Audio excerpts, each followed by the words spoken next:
Alors, bonjour tout le monde, j'espère que vous allez bien. Je suis ravie de vous retrouver pour cette nouvelle interview et première interview de l'année 2020. Je suis aujourd'hui avec Sylvie. Sylvie, comment ça va?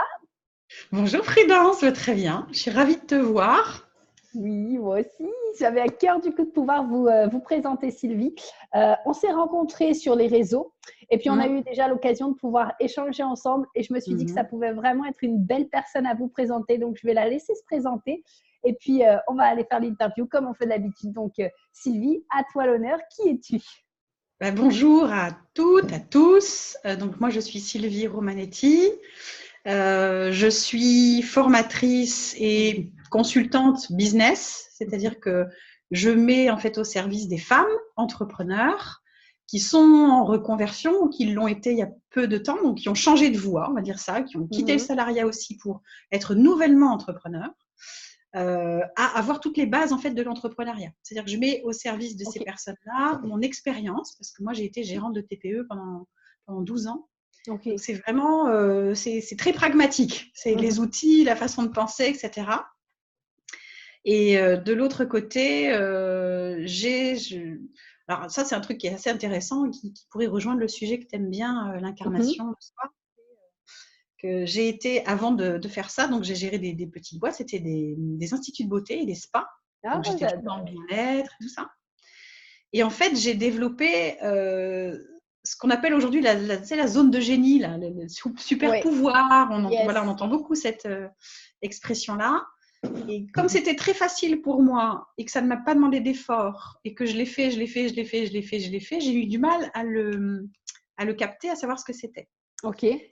Voilà, ce que j'amène en plus donc vraiment cette formation et ce suivi très pragmatique, très dans le faire, avec des PDF, avec des tableurs. À un moment donné, il faut agir comme une boss, hein, comme un pro. Mhm. Comme ça que j'ai appelé ma formation. J'ai aussi quelque chose que j'ai interprété de cette manière-là. J'ai dit, je mets des mots sur ce qui n'apparaît pas. Ok, C'est-à-dire que wow. j'ai développé cette faculté maintenant, à force de faire, quand j'ai quelqu'un en face de moi qui me parle d'un problème, une situation en particulier, assez rapidement, j'arrive à comprendre quel est le fonctionnement, pourquoi elle est là et comment on pourrait éventuellement s'en sortir, en fait. Donc, on trouve des pistes ou de réflexion ou de solutions. Alors, je ne suis pas thérapeute, rien à voir. Mais voilà, ça met des éclairages sur des situations. Du coup, voilà, c'est un petit peu de développement personnel et de business. Oh, wow, j'aime beaucoup. Et puis, Ouais, on c'est va aller. sympa, en fait. Ouais, Moi aussi, je m'éclate. oui, non, mais c'est exactement ça. Et puis, on va aller un peu plus en détail dans ton histoire. Mais puisque tu as soulevé, tu es la première à le faire en interview. Selon toi, comment est-ce qu'on définit sa zone de génie? Alors, c'est pas toujours évident, parce qu'en plus, en France, toi qui es au Québec, c'est intéressant, on pourra aussi comparer les deux Mhm. cultures du travail, du diplôme, de l'expérience. Ouais. En France, c'est particulier. Alors, mon parcours m'a aussi emmené à l'autre bout du monde. J'ai beaucoup voyagé. C'est pour ça que j'ai aussi peut-être un peu plus de recul que le français qui n'a pas bougé. Enfin, je suis désolée de le dire, mais c'est vrai que Ouais. voilà, on voit les choses un peu différemment. La zone de génie, pour moi, c'est quelque chose que tu fais sans aucun effort, Hmm. mieux que les autres. Ok. Ou très très bien, d'une grande qualité, sans aucun effort. Et qu'à la limite, tu ne vois pas le temps passer quand tu le fais, presque tu paierais pour le faire. Tu donnerais Ok. des sous pour pouvoir le faire. Et quand tu ne le fais pas, ça te manque, en fait. Hmm. C'est quelque Ouais, chose ok. qui te manque. Voilà. En tout cas, je le définis par rapport à moi, ce que j'ai vécu, c'est tout à fait ça. C'est-à-dire que j'ai essayé de retrouver les sensations que j'avais quand je gérais mes instituts, j'étais aussi en cabine et à l'extérieur. Ok. J'étais constamment en relation avec les femmes, toujours. Et finalement, je creusais, et on avait des conversations tout à fait passionnantes. Moi, je me régalais. Et ça me manquait dans mes autres boulots après, parce que quand je suis Hmm. arrivée en France, j'ai été salariée il y a quelques années. Oui. Et ça me manquait, je ne retrouvais pas cette flamme, ce truc qui m'intéressait tellement. Et pourtant, j'avais des boulots plutôt intéressants. Mais bon, voilà, je trouvais pas. Et en fait, c'est ça, je pense. C'est que j'aurais tout fait pour récupérer ça. J'aurais tout fait pour retrouver ce relationnel qui me plaisait, Hmm. cette analyse que je faisais, le fait que à la fin d'une conversation, la cliente, elle s'éclaire parce que je dis ah Oh, mais oui, ça wow. y est, Ouais. enfin j'ai une piste, enfin je comprends à peu près où j'en suis. Ouais, c'est super agréable. Donc je pense que c'est ça. La difficulté en France, pour les femmes que je croise souvent, Hmm. c'est que comme il n'y a pas eu de formation pour ça et qu'il n'y a pas de diplôme pour ça, on Hmm. ne valorise pas Oui, cette capacité, quelle qu'elle soit, c'est ça. D'ailleurs, j'ai fait un post là-dessus sur mon Facebook ce matin. Donc, tu vois, vraiment, c'est par exemple, moi, j'ai ma meilleure amie, Anouméa, elle a une capacité de déco, elle a un œil incroyable, elle a travaillé aussi dans le textile. Elle sait trouver à quiconque quasiment le style, la texture qu'il faut et comment il faut le faire. Et elle sait aussi t'aménager la maison de la même manière. C'est un truc que je ne sais absolument pas faire et qu'elle fait de façon extrêmement naturelle maintenant. Pour elle, c'est normal, hein, en fait. Alors que c'est une vraie capacité. Mon travail, en fait, avec mes clientes, c'est de leur dire d'abord de la trouver, puis ensuite de la monétiser. C'est-à-dire que si vraiment elles ont envie de le faire, il faut trouver la valeur derrière tout ça, alors que nous-mêmes, on trouve que ça n'a pas de valeur puisque tu ne fais pas d'effort. Exactement. Là, il n'y a Et pas on a de l'impression diplôme derrière, il n'y a pas de facile. formation derrière. Oh, wow, j'adore le point que tu soulèves parce que oui, il y a ce point que, tu sais, on nous rabâche tellement qu'il faut travailler dur, par exemple, pour gagner de l'argent. Il faut que ce soit dur, il faut que ce soit compliqué, que c'est sûr que là, tu arrives avec ton truc qui est hyper facile et hyper naturel pour toi. Tu vois, c'est un peu comme, bah non, c'est trop facile, ça ne marchera jamais. Puis il y a aussi cette fait qu'en France, tu as totalement raison, on se définit énormément par les diplômes. Et limite, tu vois, si on n'a pas un diplôme pour attester de cette chose, on reconnaît pas ça comme une qualité ou comme quelque chose d'inné ou comme quelque chose de simple à faire. Ouais. Et c'est dommage, c'est dommage. Alors c'est aussi l'air du temps, hein, qui fait qu'aujourd'hui, parce que ça vient aussi des Québécois, des Américains, on est en train de se dire, en fait, nous sommes uniques. On n'a pas spécialement besoin de le faire certifier par quiconque. Par contre, il faut être professionnel, bien entendu, dans ce qu'on fait. Mais il faut d'abord chercher en soi-même qui on est, comment on a fait les choses.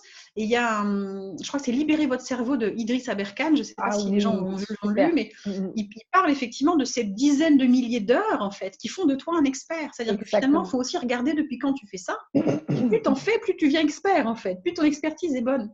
Oui, exactement. T'imagines une enfant qui prend, tu vois, qui dessine tout le temps quand elle est jeune, puis après elle fait de la peinture tellement facilement qu'elle a au moins passé 10 000 heures à 10 ans, tu vois, bah oui, finalement c'est normal, tu vois, c'est… Il y a un autre truc qui pourrait aider aussi celles qui le cherchent, c'est que souvent c'est une force, c'est devenu une force, une capacité particulière. Alors ça peut être l'écoute, ça peut être, voilà, moi c'est la clarté, mettre la clé. Pourquoi j'ai fait ça? Je vais parler de moi parce que je peux peut-être pas faire une généralité, mais parce que je crois en tout cas que j'avais des relations quand j'étais petite qui étaient pas dites. Il y a beaucoup de choses qui n'étaient pas dites, beaucoup de choses qui étaient difficiles et j'ai dû suradapter constamment mon comportement aux gens qui m'entouraient. C'est-à-dire j'ai eu le sentiment, en tout cas, de ne pas avoir pu être moi. Donc, je devais me suradapter en permanence. Donc, je me suis câblée, en fait, aux gens. J'ai appris à me câbler très vite, à comprendre ce qui se passe pour pouvoir adapter mon discours, ma tenue, pour être sûr qu'en fait, en gros, on m'embête pas, quoi. Enfin, voilà, c'est un peu particulier de le dire comme ça, mais c'est un peu ça. Donc, vous avez une grande force qui est certainement venue de quelque chose de difficile que vous avez vécu, et vous avez développé une capacité pour que finalement ce problème, cette blessure, ça peut être une agression, ça peut être peu importe en fait. Souvent on dit la plus grande force, ça vient de ta plus grande blessure. Donc il faut aussi reconnaître ça. Et moi clairement, ça vient de ça en fait. Voilà.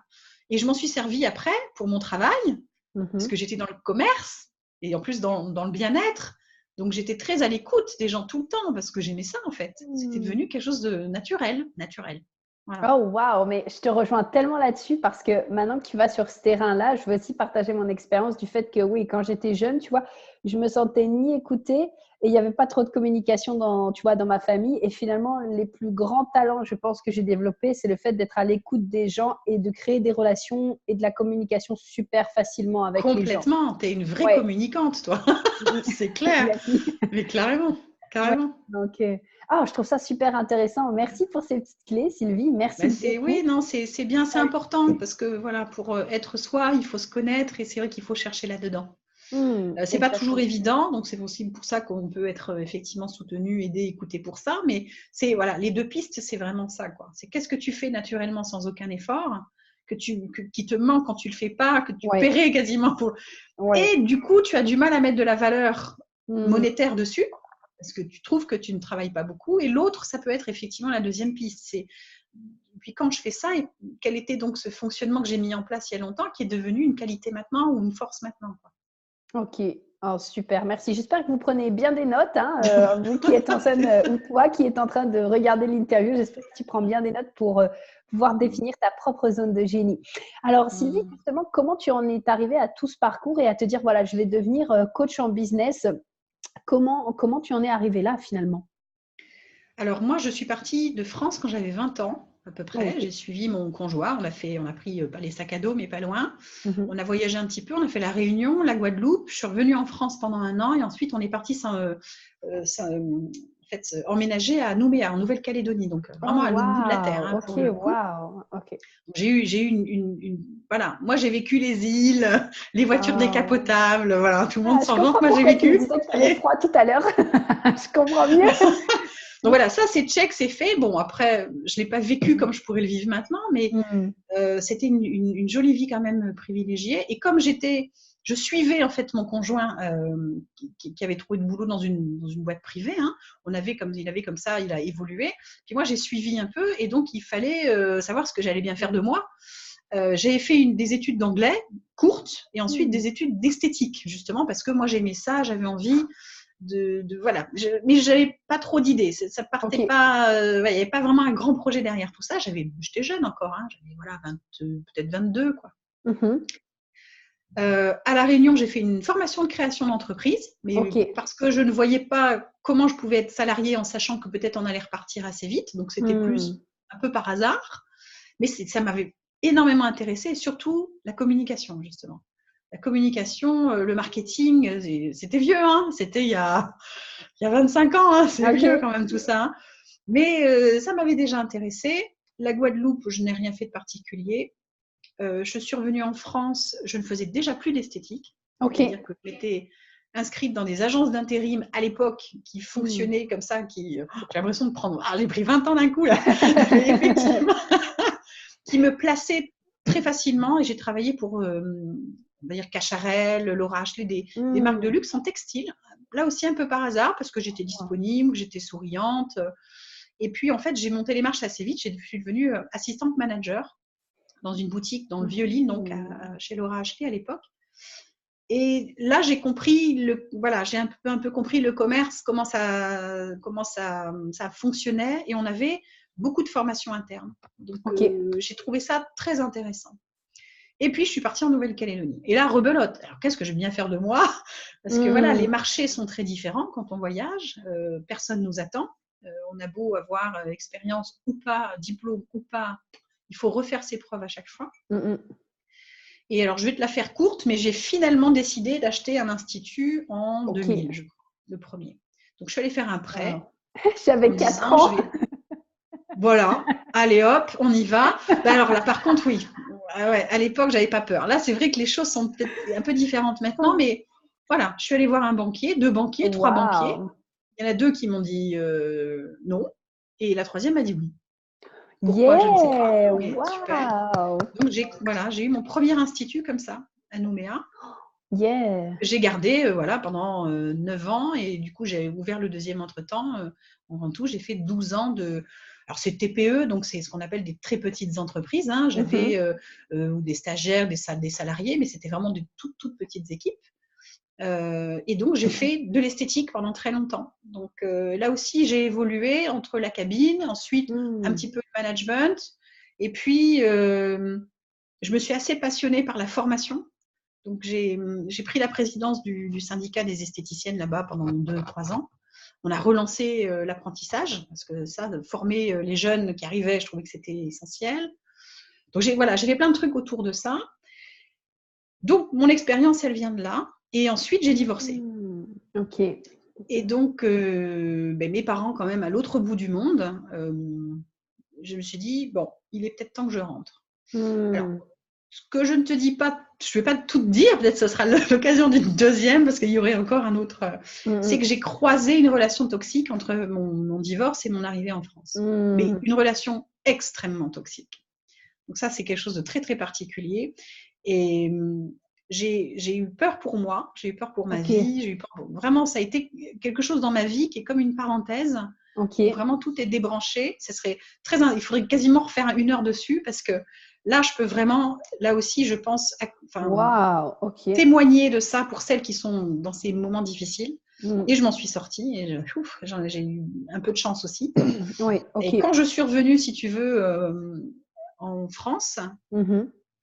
je me suis adaptée finalement à l'ambiance française. Ok.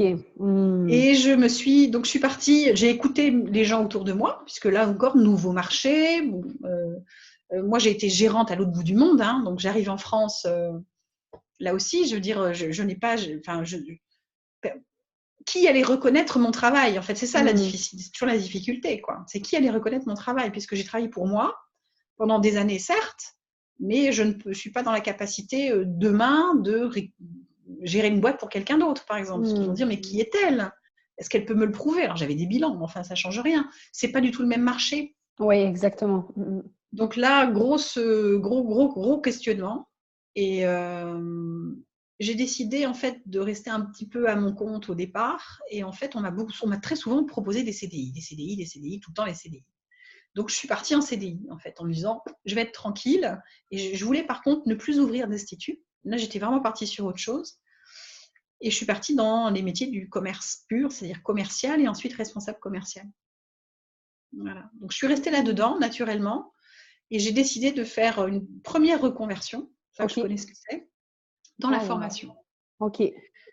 Donc j'ai travaillé pour des instituts de formation, ce qu'on appelle des business schools, hein, des écoles de commerce, où j'étais responsable formation et ensuite on m'a requalifiée en responsable commercial parce que mes chiffres étaient bons. C'est toujours pareil. Donc voilà, en fait, j'aime quand je fais quelque chose, je le fais tellement bien, j'aime tellement ce que je fais que je vends sans vendre, moi. Ok, ah waouh, ok. Je vends sans vendre, je veux pas vendre en fait, je vends pas, je prends plaisir à faire les choses. Mais ça se Et sent là aussi dans déjà, ton énergie que, tu vois, ça se sent que tu as envie, que ça te plaît, et on a naturellement oui. envie de te suivre, donc ouais, je comprends parfaitement. Et c'est vrai que j'ai rencontré là pour rejoindre, voilà pourquoi je fais ça maintenant, c'est quand Ouais. j'avais des étudiants qui venaient me voir, je creusais encore avec eux. C'est-à-dire que certains venaient pour signer. Oh, mes anciens patrons vont peut-être un jour voir ça.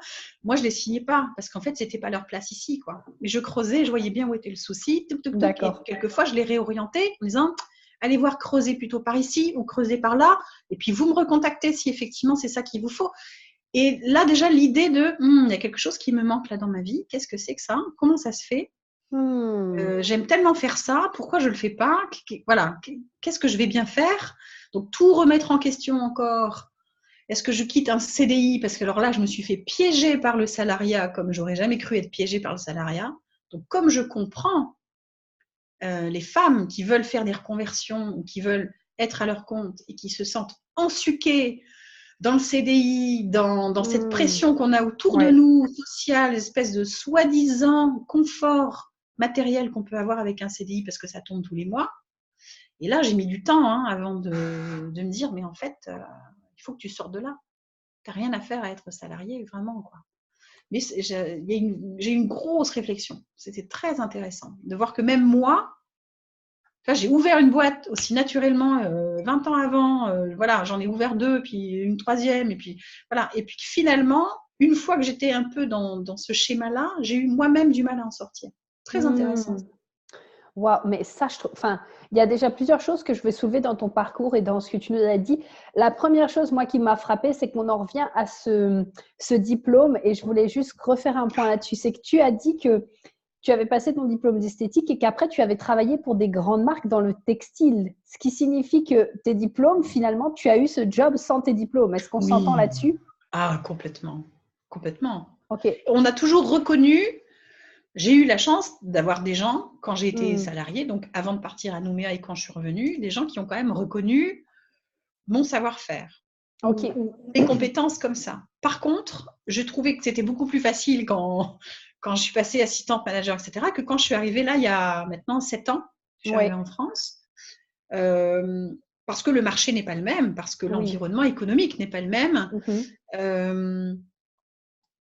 Peut-être parce que j'ai pas eu envie non plus de débattre pendant des heures mais je trouve qu'on n'est pas bien payé, pas bien reconnu, pas bien formé. Oui, c'est vrai. Et bon, toi qui es très, voilà, je pense, très indépendante, etc., je pense que voilà, je te vois pas du tout salariée dans ta vie. Non, j'ai été, je Je connais t'avoue pas que exactement. le problème avec moi, c'est que quand il y a un patron au-dessus de moi, comme moi aussi, tu vois, je suis un peu le leader et que je vais un peu faire les choses à ma façon, j'arrive pas à écouter ce que le patron me dit et je fais quand même à ma sauce. Donc moi, je suis Voilà. vraiment la salariée que personne ne va voir, tu vois, parce que j'écoute pas. Voilà.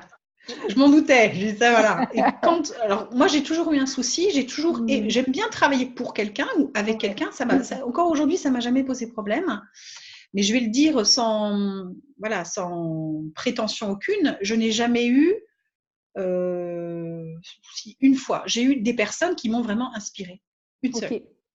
Et j'en ai eu pourtant des différents patrons quand je suis arrivée en France, parce que évidemment, je restais pas longtemps. Donc j'ai fait des sauts de puce quand même pendant quelques années là.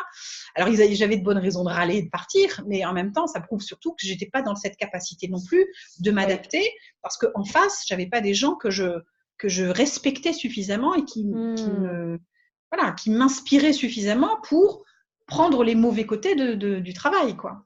Et j'en ai rencontré qu'une, en fait, qui m'a, une seule personne, la carrière de salarié. Une personne, du coup, pour qui tu as travaillé, c'est ça? Une seule, ouais. C'était la directrice à l'époque de Laura Ashley, mais entre-temps… Ouais, entre-temps, ça avait été… OK. Et du coup, par rapport à ça, qu'est-ce que tu conseillerais aux personnes qui ont peut-être justement ce syndrome de l'imposteur, de se dire, voilà, moi, j'ai pas les diplômes, mais j'ai quand même envie de me lancer, etc. Que ce soit, peu importe, hein, pour tous ceux qui nous regardent, que ce soit dans l'entrepreneuriat ou dans le salariat pour trouver un nouveau job, qu'est-ce que tu leur conseillerais? Des faits, des faits et des faits. Pas des sensations, pas des émotions, des faits. Donc, moi, avec mes clientes, parce que j'en ai quelques-unes qui ont ce syndrome et qui ont donc un manque de confiance important, et quelquefois, ça peut être vraiment paralysant dans les projets personnels et donc professionnels, c'est qu'à un moment donné, il faut faire le vrai bilan de qui on est, avec des faits, avec des heures, des mois, des choses qui ont été faites, des résultats, pour que ça soit bien devant ton nez déjà. Tu puisses pas dire oui, mais il n'y a pas de oui, mais c'est marqué là, c'est écrit, c'est vrai. C'est noir sur blanc. C'est noir sur blanc, pragmatique. Et on n'est plus dans l'émotion de déjà. Ah oui, ça, c'est la première chose. Et la deuxième, il faut aussi comprendre que pour ne plus avoir de syndrome, il faut arrêter d'attendre la validation extérieure. Souvent, les gens qui ont un problème de confiance ou de syndrome, tout ça, c'est un peu la même famille, c'est qu'on attend de l'extérieur souvent qu'on valide ce qu'on dit, ce qu'on fait. Et plus on est en fait bienveillant vis-à-vis de soi, plus on est en accord avec nous-mêmes et moins on a besoin de la validation extérieure. Et là, le syndrome, la confiance, tout ça, voilà, le syndrome s'en va, la confiance remonte. Voilà, je pense que c'est peut-être les deux choses là comme ça que je te dirais. La première chose, c'est faites un vrai bilan pragmatique, factuel, avec des chiffres en face, des résultats, des choses que vous avez vraiment faites. Arrêtez de vous bullshiter vous-même déjà. Ok, oui. Sortez parce qu'après, de on peut s'auto-saboter aussi, tu vois, de se dire non, mais c'est pas si important que ça. Oui, non, tu as juste passé 20 000 heures à faire du cheval, mais c'est pas important, tu as raison, tu peux pas faire… Voilà. Ouais. Et puis ensuite, la validation extérieure. Ouais. C'est que très, très souvent, on s'autocritique beaucoup parce qu'on a l'impression que les autres vont dire telle ou telle chose, mais en fait, ça vient de soi-même. Donc, déjà, on oublie la validation extérieure et on devient bienveillant vis-à-vis de soi-même. Donc, moi, j'ai un exercice avec mes clientes qui m'a été aussi donné par les deux coachs avec qui je travaille, et dans une formation avec Marc Beauclin aussi, pareil, qui disait la même chose. Et je pense que c'est un très, très bon exercice pour tout le monde. C'est faites un bilan positif de votre journée.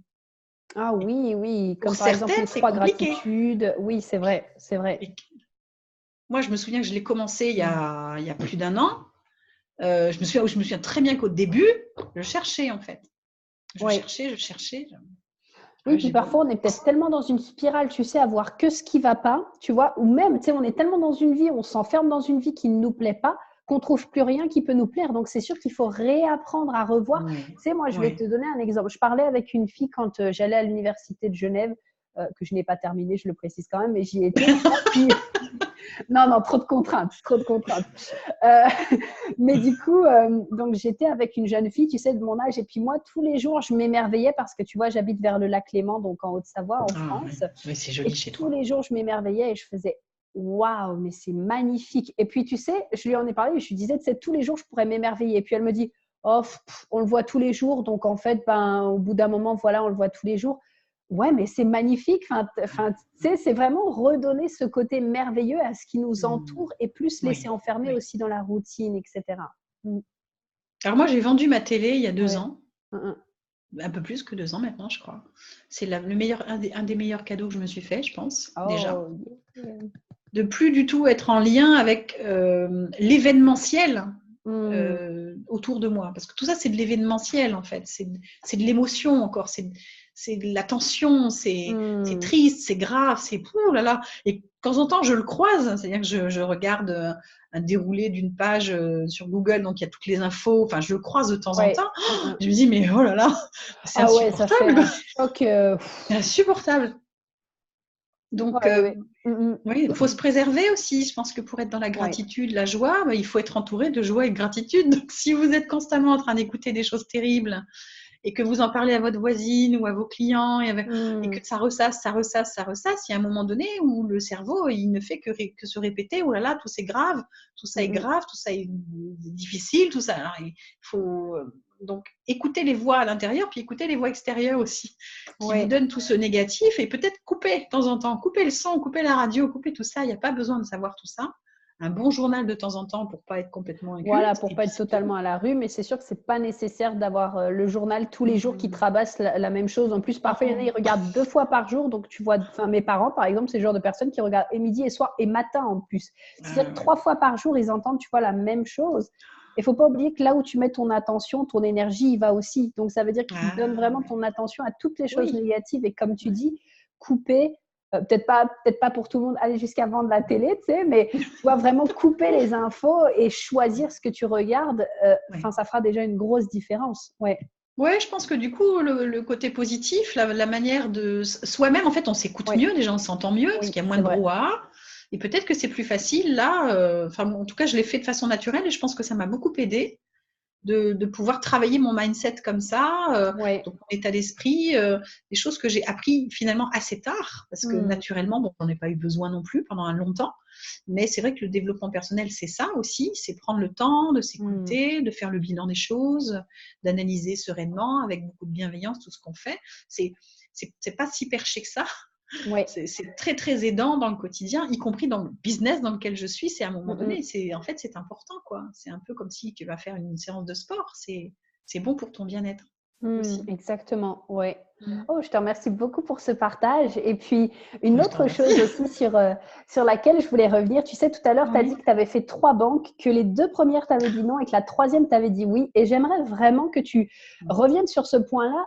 Qu'est-ce qui t'a fait te lire jusqu'à la troisième? Tu sais, parce que beaucoup de personnes, dès la première fois, par exemple, qu'on va leur dire non, et peut-être aussi que c'est un souci, tu vois, de confiance en soi ou même d'amour qu'on se porte, de se dire j'y arriverai pas, abandonne. Donc, du coup, qu'est-ce qui, toi, t'a porté à aller jusqu'à la troisième banque, et qu'est-ce que tu donnerais comme conseil aux personnes justement qui ont peut-être ce souci et peur de ne pas y arriver finalement? Que tous les gens qui ont réussi se sont plantés déjà. Okay. Il faut que ça soit écrit sur vos murs partout. Tous les gens qui ont réussi se sont viandés lamentablement. Tous. Il n'y en a pas un qui a réussi tout de suite à voilà, on peut citer tous les noms que tu veux. Systématiquement, ils auront fait des erreurs, des mauvais choix, des pertes d'argent, des noms, ils en sont, on l'a dit, plein, pris plein. Donc déjà, je pense que voilà, si on veut réussir, c'est ça. Mais à l'époque, j'avais pas connaissance de tout ça. C'était cette fameuse,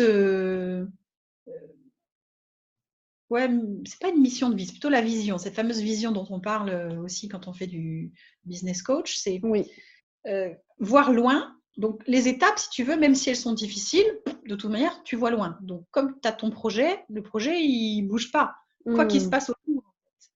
Donc, je suis allée voir la première banque, qui était quand même celle de la personne à qui j'ai racheté l'institut. C'est quand même incroyable, qui marchait bien, hein, sinon je ne l'aurais pas racheté, qui m'a dit non. Oh, Et j'étais pas contente du tout, parce qu'elle m'a dit, vous allez perdre. Oh, j'étais furieuse. Et elle m'a dit, vous allez perdre 80% de la clientèle. Je te mens pas, hein, je lui ai répondu comme ça. Alors, moins 10, moins 20, moins 30, moins 50, moins 80, moins 50, moins 20, moins 10, 0, plus 10, plus 20. J'ai dit non, au pif. J'ai dit, vous avez fait ça au pif. Donc, j'ai très agressive, si tu veux. Ouais. Non, mais je veux dire, d'où elle me sort ça, quoi? Oui, grave. Voilà, encore une fois, moi, je veux bien qu'on me dise, vous allez perdre 80% de la clientèle, Oui, mais mais quels sont les faits? quels sont Pourquoi les je les faits pour le perdrais alors? Il y prouver? a un Ouais. risque. Mais pourquoi 80? Pourquoi pas 50? Pourquoi pas 20? Enfin, j'en sais rien. Complètement. Alors déjà, ça m'avait énervé. Qu'est-ce qu'elle Ça a, juste m'avait par énervé. curiosité, et pour nos auditrices, qu'est-ce qu'elle avait répondu quand tu lui as dit ça? Rien, je crois qu'elle m'a pas répondu. Si elle allait me dire oui, mais bon, en gros, c'est comme ça, quoi. Bon, d'accord, Ok. donc extrêmement professionnel, je vous remercie Ouais. beaucoup. Au revoir, Merci madame. beaucoup. La deuxième. Après, je comprends, hein, non, mais sans me moquer d'elle, effectivement, je faisais un travail d'artisan. C'est-à-dire Hmm. que la personne qui était là avant avait travaillé seule pendant je ne sais combien d'années. Et moi, ce n'était pas mon but. Moi, j'ai fait 2 cabines dans la grande, énorme cabine qu'elle avait, j'en ai fait 2. J'ai tout de suite eu une apprentie rapidement. Et la seule chose que je voulais, moi, c'est de toute manière, à un moment donné, ouvrir un deuxième ou sortir de la cabine. C'est-à-dire que dans ma tête, je voyais mon métier à 5 ans, 10 ans, je me voyais bien ne pas faire les mêmes soins. Mais elle m'avait jamais posé la question, cette dame, en fait. Hmm. Donc, Oui, elle ne s'était pas réellement intéressée à ton projet. ben, elle pensait que j'allais faire comme l'autre dame qui avait très bien travaillé, mais qui était, voilà, qui était pas développeur, qui était vraiment artisan, qui voulait faire son boulot comme ça. Et elle s'est dit, cette clientèle, elle avait raison de ce point de vue-là. C'est que quand tu as une clientèle et que c'est toi qui travailles personnellement, tu peux pas donner ta clientèle à quelqu'un d'autre comme ça. Les gens s'en vont, ou ils choisissent d'aller ailleurs, ou alors il faut faire un sacré passage. Donc, je comprends la logique, mais la manière dont elle me l'a expliqué, moi, le non, je l'ai pas entendu, en fait. Hmm. Tu me dis non, rien à faire. Je vois la deuxième. La deuxième, Ok. j'ai reçu un courrier. J'ai même pas eu de discussion. J'ai râlé. Et donc, j'en ai fait une troisième. Et là, j'avais fait pareil. Elle m'a demandé, non, j'avais déjà fait le business plan. Enfin, voilà, j'ai fait quelques calculs, mais rien de plus. Et elle m'a dit oui. Pourquoi? Là aussi, c'est complètement, c'est presque absurde. C'est presque absurde. Mais je vais te dire mieux que ça. C'est que je suis allée voir un expert comptable à l'époque. Ok. Enfin, un comptable qui n'était pas encore expert, je crois. Et je lui ai demandé son avis. Et il m'a dit, tu devrais pas, c'est pas intéressant. Parce que lui aussi, il se met à la place de, elle est artisan, donc quand elle n'est pas dans la cabine, il faut qu'elle paye quelqu'un pour la remplacer. Donc en fait, je peux rien gagner puisque tout le salaire part à cette personne, à la personne qui me remplace. Il me dit, tu sais, c'est pas très intéressant, c'est pas très rentable. C'est un peu le problème, encore une fois, voilà, du travail artisanal. Je n'ai pas entendu non plus. Hein. J'ai dit oui, oui, oui, oui. 3 ans après, il m'appelle, il me dit, écoute Sylvie, il faut que tu dépenses là, tu vas payer trop d'impôts. Ah, ah, ah, ah. Tu vois, la revanche. Donc pour ça, je dis, quand on vous dit Oh my non, God. Excellent. tu vois, ça veut rien dire. C'est Alors, vrai. moi, la leçon que j'ai apprise, et pour celles Oui. qui sont dans cette démarche de demander de l'aide et surtout des conseils de l'extérieur, le chef d'entreprise, c'est vous. Ça peut faire peur d'entendre ça. Mais finalement, il n'y a que toi qui dois savoir. Donc, il faut que tu te sois formé sur les choses. Et c'est pas parce que le gars, toi, expert comptable, je comprends complètement là aussi. En gros, il m'a dit, mais moi, j'étais pas un investisseur. J'investissais pas pour gagner du cash flow, etc. C'était mon métier. Simplement, moi, j'avais une autre vision de mon métier. Et lui, il voyait que l'artisan, encore une fois, quand elle n'est pas là, peut pas gagner d'argent, quoi. Oui, voilà. Ouais. Ils avaient tous les deux, finalement, des idées assez fausses sur ce que j'allais faire. Exactement. Tu étais la seule à voir vraiment ton projet, comment tu voulais le voir. Et puis, c'est sûr que s'ils t'ont pas posé plus de questions ou s'ils n'ont pas été creusés plus, ils le voyaient que de la manière conventionnelle que peut-être tout le monde leur Oui, propose. ou comptable ou Voilà, financière, mais pas que exactement. finalement on est dans la capacité, nous, de croître les choses. On est dans la capacité. L'humain est capable de faire énormément de choses, quoi. Exactement, oui. Quand tu vois qu'il m'appelle en me disant oula, attention, il faut que tu dépenses. Mais alors, qu'est-ce que j'ai ri, quoi. Et je me suis fait des primes et je vivais très, très bien, quoi. Donc, comme quoi, voilà. Donc, j'ai pas Faut faire entendu les noms, confiance. Oui. je crois. Ok, Ouais, c'est juste question de ne pas les avoir entendus et d'avoir continué sur ta vision long terme, quoi. oui, voilà, c'est pas. Et après, j'en aurais eu un troisième, j'aurais trouvé une autre solution. En disant, bon, peut-être qu'il ne faut pas que j'en achète un, il faut peut-être que j'en crée un. Mais mon projet, il était là. Enfin, dans ma tête, s'il était clair, j'avais décidé de faire ça, quoi. Ok. Et donc, Alors, rien n'allait m'arrêter, je pense. c'est À hyper l'époque. intéressant. Du coup, alors, est-ce que tu aurais un petit conseil de comment on définit sa vision?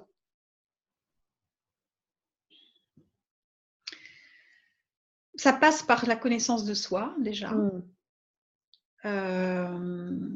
Ça passe par je pense que ça passe par sa mission de vie, donc connaissance de soi et de voir ce qu'on veut apporter.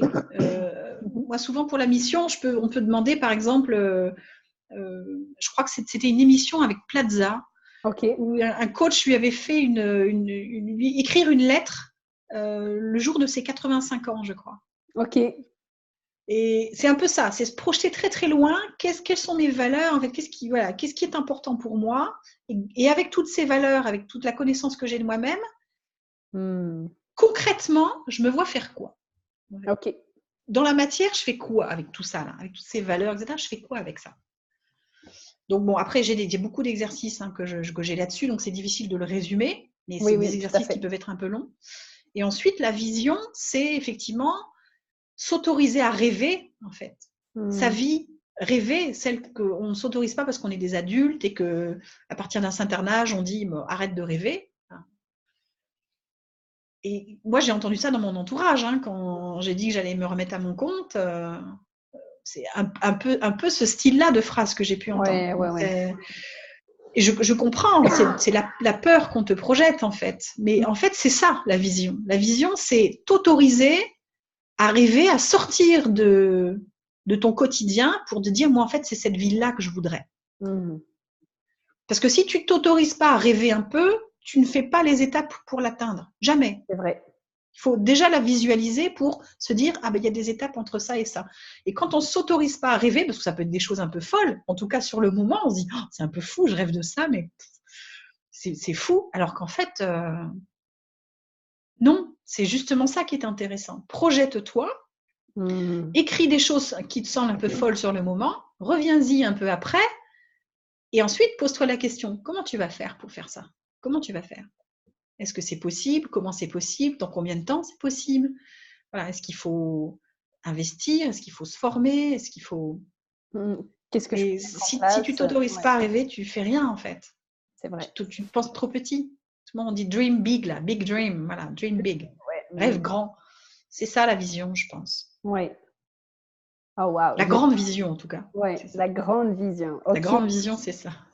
Ah, j'adore notre interview, je la trouve hyper enrichissante, je t'avoue. C'est chouette, c'est vrai que c'est passionnant, c'est vraiment des sujets passionnants, c'est tellement dans l'air du temps, puis il y a tellement de femmes, parce que moi je soutiens les femmes à fond, tellement de femmes qui… Oui, je sais bien. Voilà, on a envie de les accompagner, les aider en disant, mais tu peux le faire en fait, mais carrément tu peux le faire. Capable. Mais oui. Ah oui. Et j'aimerais aussi te poser une question parce que tout à l'heure, tu nous as dit que toi, tu as 2 coachs, c'est ça? Ou tu as eu 2 coachs? Ouais, ok, tu as 2 coachs. Alors, j'aimerais te poser la question de savoir, pour toi, qu'est-ce que ça t'a apporté de prendre un coach? Parce que peut-être, tu sais, il y a beaucoup de personnes aussi se posent la question de savoir, mais c'est quoi la différence entre un coach, un thérapeute, un psy? Non, ça n'a rien à voir. Qu'est-ce que toi, ça t'a apporté de prendre un coach, du coup? Et en quoi le coaching t'a aidé finalement? Enfin, qu'est-ce que ça t'apporte? Parce que toi, tu es coach aussi en business. Donc, pourquoi toi aussi, tu as décidé de prendre une coach? Voilà. Alors, je vais te raconter, je vais un petit peu spoiler mon post de demain parce que je fais un challenge sportif en ce moment. Je me suis lancé un challenge sportif un peu fou parce que quand on me connaît, c'est un truc fou. J'étais en salle de sport tout à l'heure. Et je fais ce qu'on appelle du HIIT, c'est-à-dire c'est très intense, voilà, c'est à l'armée quoi. On a fait des burpees, on avait des trucs, c'est dingue. Quand je me vois faire ça, je trouve ça dingue. Et il y a justement un coach qui est là-bas, qui est dur, qui est d'apparence exigeant. Tu sens l'énergie de l'exigence. Et il nous pousse chaque séance. Il dit allez, vous pouvez y arriver, allez jusqu'au bout, jusqu'à la dernière seconde. Et comme ça pendant 45 minutes. Donc c'est très intense. Un coach, c'est ça en fait. C'est que c'est quelqu'un qui finalement quelquefois croit plus en toi que toi-même. Et lui, il n'a aucun doute. Aucun doute. Donc il te dit oui, d'accord, ok, râle, pleure, mais ça, fais-le, tu verras, ça va marcher. Et à chaque fois, ça marche. Allez, fais-le. Et ce qui est génial avec ça, donc c'est un peu la raison pour laquelle j'ai pris des coachs aussi, c'est que tu es obligé de te dépasser en fait. C'est-à-dire que pour les suivre, tu dois faire des mouvements à l'intérieur de toi en fait. Et on parlait de confiance en soi ou de syndrome, tous ces trucs où on se gratte la tête en permanence. En fait, fais-le un tout petit peu. Et finalement, tu t'aperçois qu'un petit peu plus un petit peu, ça avance vite. Et là, cette séance-là, moi, ça fait 30 ans que je n'avais pas fait de sport. Donc, je me suis lancé un défi un peu fou en disant, je vais y aller 4 fois par semaine. En plus intensif, enfin voilà, 47 ans moi quand même, hein. J'en ai pas, je sais pas quel âge t'as, mais moi, je te dis pas, hein, franchement j'ai souffert, je souffre encore. À chaque séance je souffre, mais ce qui est génial, hein, c'est qu'à chaque fois je me dépasse. À chaque fois je fais mieux que la semaine d'avant ou la séance d'avant. Et chaque semaine que je fais, et je parle de moi qui n'ai jamais fait de sport, quoi. J'en ai pas fait, j'ai arrêté, j'avais peut-être 16 ans, quoi. Donc vraiment, c'est comme quoi c'est possible. Être coaché, c'est ça. C'est qu'on se découvre des capacités qu'on ne pensait pas avoir. On se sent comme dans une obligation de suivre nos mentors parce que eux l'ont fait en plus. Ce gars-là, il l'a fait, quoi. Il l'a fait, il en fait tous les jours. Il est baraqué comme tout. Il sait ce qu'il faut faire. Il nous surveille, il nous encourage. J'adore. Et c'est des choses que j'aurais jamais pu faire si j'avais pas de coach sportif. Et c'est dans mon travail, c'est vraiment pour atteindre des chiffres et des capacités que je n'aurais jamais eues si j'avais pas ces coachs-là. Clairement, je serais restée plus petite, ce qui est très bien aussi d'ailleurs, hein, on n'est pas tous obligés de penser aux millions, c'est pas le problème, mais j'avais envie de me dépasser. Je pense qu'au fond, ces personnes-là me convainc que je peux être 10 fois ce que je suis aujourd'hui, en fait. C'est parce que je suis dans leur entourage que je pense que je peux faire 10 fois qui je suis. Ouais.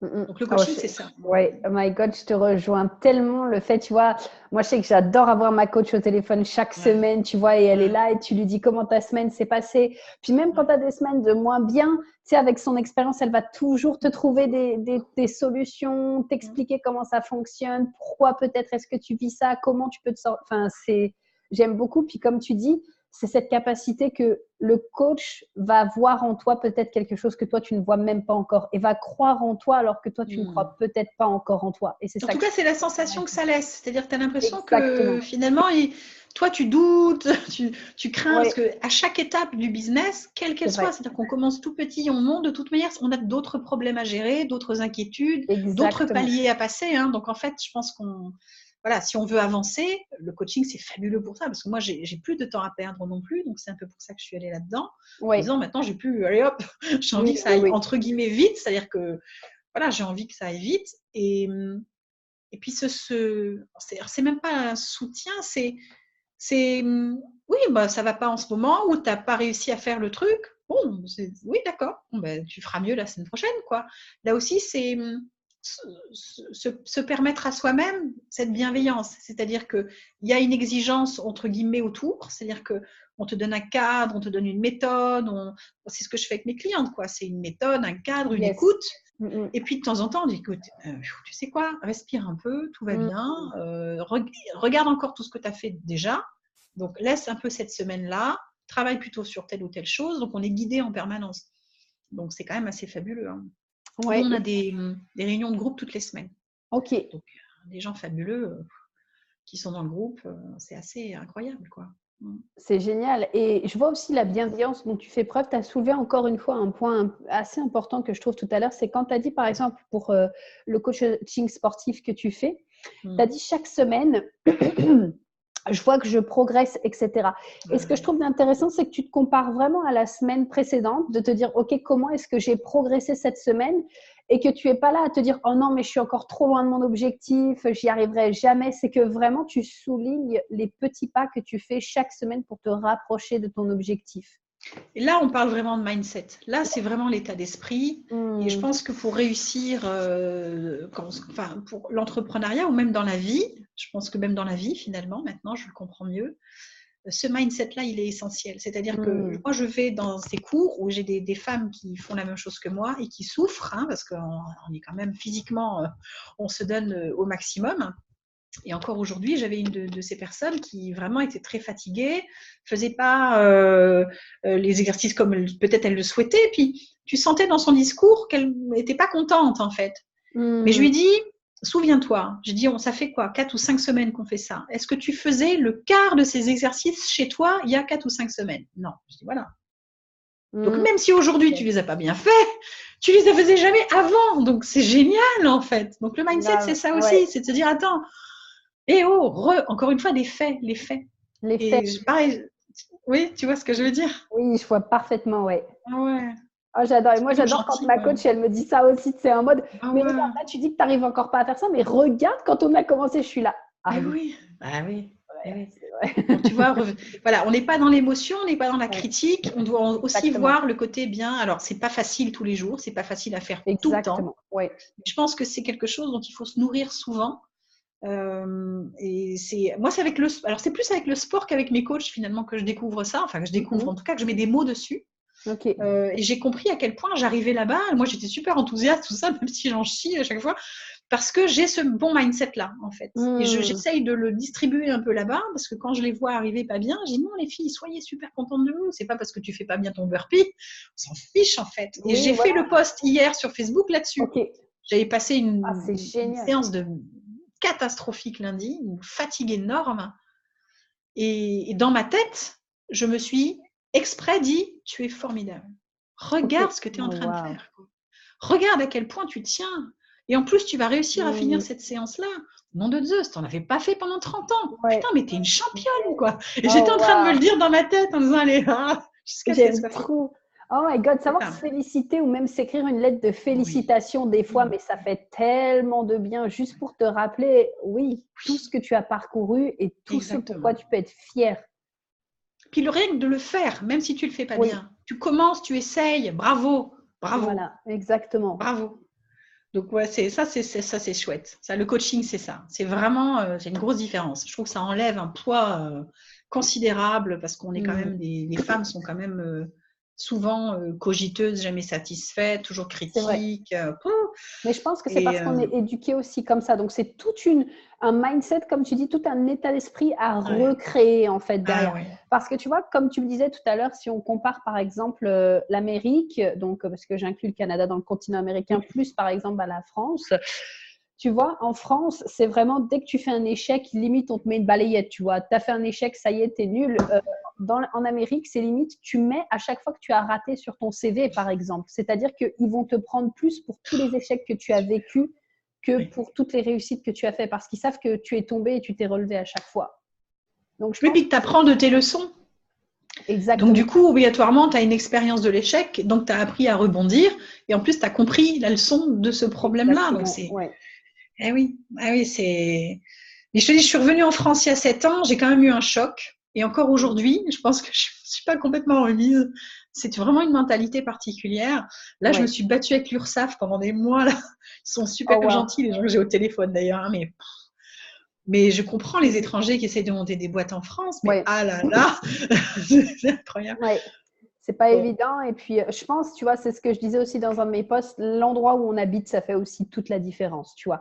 Je pense que oui, bien choisir aussi l'endroit où on habite, d'être dans un pays l'environnement, qui a oui. les mêmes valeurs que toi, avec des gens, tu vois, qui partagent la même vision des choses, ça fait toute la différence. Tu vois, moi, depuis déjà que je suis arrivée au Québec, je vais te donner une anecdote qui s'est passée ce matin, mais rien que ce matin, je sors dans la rue, tu vois, il y a les travaux dans ma rue.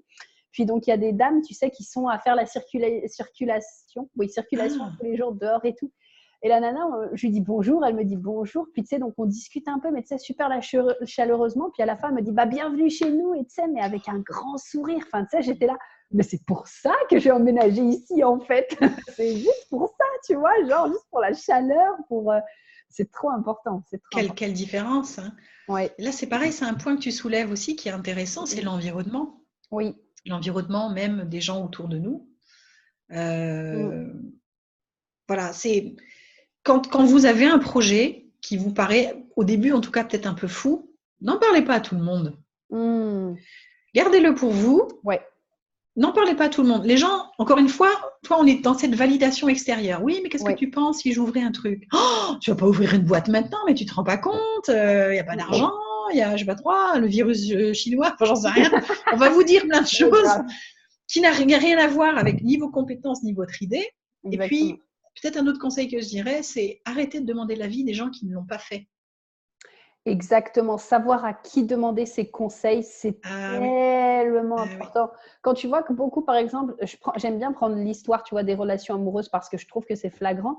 Les Ouais. personnes qui sont célibataires, qui veulent être en couple et qui demandent conseil à des personnes qui ont raté leur relation. Enfin, raté, pardon, c'est pas ça. Qui Oui, ne sont pas du tout en relation, qui ont rencontré que des relations toxiques. C'est vraiment oui. important de choisir les personnes à qui tu vas demander conseil. Et moi, je dis toujours, écoute les conseils d'une personne qui a la vie que tu rêves, qui Oui, a vraiment la vie exactement. de rêve. Parce que Voilà. sinon, bah, tu auras la vie des personnes que tu écoutes. Enfin, je veux dire, c'est trop important. Ouais.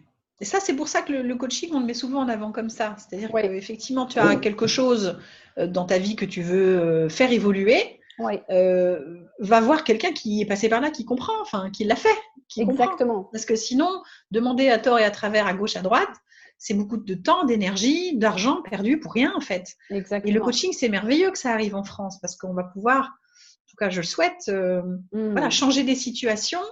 Moi, je change ma situation avec des personnes. Moi, j'essaie de changer des situations avec d'autres. Et voilà, c'est quelque chose de très communicant. On est tous en train de s'élever finalement un petit peu dans tout ça. C'est absolument passionnant. Et c'est bon pour tout le monde parce qu'il n'y a pas de nocivité derrière, en fait. Si on a des gens compétents en face, il n'y a aucune nocivité dans le coaching. C'est que du bon. C'est que des remises en question positives, c'est que de l'élan, c'est des réussites, des résultats. Ah ouais, non, c'est super. De l'évolution. Ouais, non, je partage totalement ton avis. Ah, j'adore. Bon. Ouais, c'est chouette. Je pense qu'on va s'en aller pour la dernière question. Mais avant ça, où est-ce qu'on peut te retrouver, Sylvie? Dis-nous tout. Alors moi, j'ai fait très simple. Moi, je suis sur Facebook. J'ai un profil Facebook. Sylvie Romanetti, hein, donc voilà, je veux dire quasiment comme ça se prononce. J'ai une page également qui s'appelle, donc c'est le nom de ma formation, qui s'appelle Act Like a Boss, donc agis comme une pro, dans lequel on peut réserver un appel. L'idéal, c'est de me faire ou simplement un MP, donc un message privé, ou réserver un appel directement. C'est comme ça que je travaillais jusqu'à maintenant. Là, je vais lancer des newsletters. Donc, de toute manière, bientôt, je vais mettre sur ma page là, d'ici fin de semaine, un petit pop-up, voilà, pour éventuellement voilà, donner beaucoup de conseils par écrit, de façon régulière, par mail, pour garder un lien aussi, parce que les réseaux, c'est bien, mais on passe beaucoup de temps à scroller. J'ai envie d'avoir quelque chose un petit peu plus intime, on va dire, plus de chaque personne à moi-même, et inversement. Et puis, voilà, c'est tout. C'est surtout comme ça qu'on peut me trouver. Je suis sur Instagram aussi, pareil, Sylvie Romanetti. On me fait un message. C'est moi qui réponds. Donc, ok, super. N'hésitez pas. De toute façon, je mettrai tous les liens, comme d'habitude, en barre d'infos pour que vous puissiez retrouver Sylvie si actuellement vous êtes dans la situation de reconversion professionnelle ou que vous avez besoin justement d'une business coach. Et donc, notre dernière question aujourd'hui, ma Sylvie, tu le sais, je te dis au départ, en ce moment, ma thématique, c'est d'incarner qui on est. Alors, pour toi, comment est-ce qu'on incarne en tant que femme, hein, puisque là, on est des femmes, donc comment on peut incarner la femme que l'on est?